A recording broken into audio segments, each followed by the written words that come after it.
నేనే ఇంటికొచ్చి మైనావతి గారిని పర్సనల్ గా ఇన్వైట్ చేద్దాం అనుకున్నాను. పర్లేదండి, నాతో చెప్పారు కదా, నేను వెళ్ళి మా అక్కతో చెప్తాను.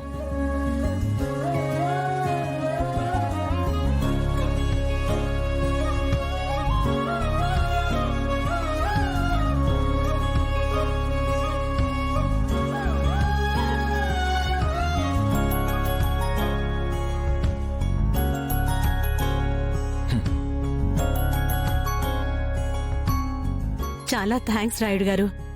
ఈరోజు ఈ కాలేజీకి ఇంత మంచి పేరు రావడానికి మీరు మీ అక్కగారే కారణం.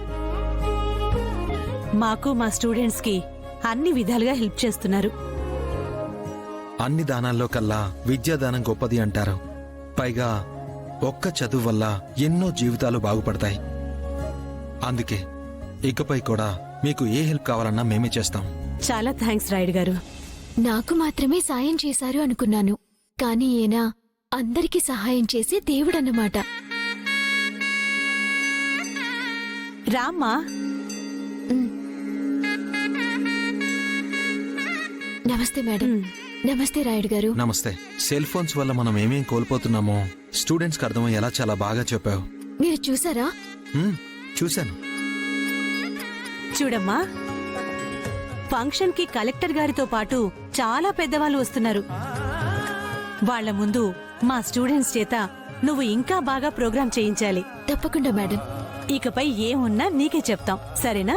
చాలా సంతోషం మేడం. నీలో ఇంత మంచి టాలెంట్ ఉందని నాకు అస్సలు తెలీదు. నిజంగా చాలా బాగా చేశావు. నిజానికి ఈ పొగడ్తలన్నీ మా నాన్నకే చెందాలి, ఎందుకంటే ఆయనే లేకపోతే నేను లేను. నీ గురించి గొప్పగా చెప్పుకునే అవకాశం వచ్చినా నువ్వు మీ నాన్న గొప్పతనం గురించి చెప్తున్నావు చూడు, అది ఇంకా బాగా నచ్చింది. Keep it up. ఫంక్షన్ రోజు నేను కూడా వస్తాను. నీ తోలు బొమ్మలాటను నేను చూస్తాను. నాకంతకంటే భాగ్యం ఇంకేముంటుంది? మేడం, నేను బయలుదేరుతాను. అలాగే సార్. నమస్తే. నమస్తే.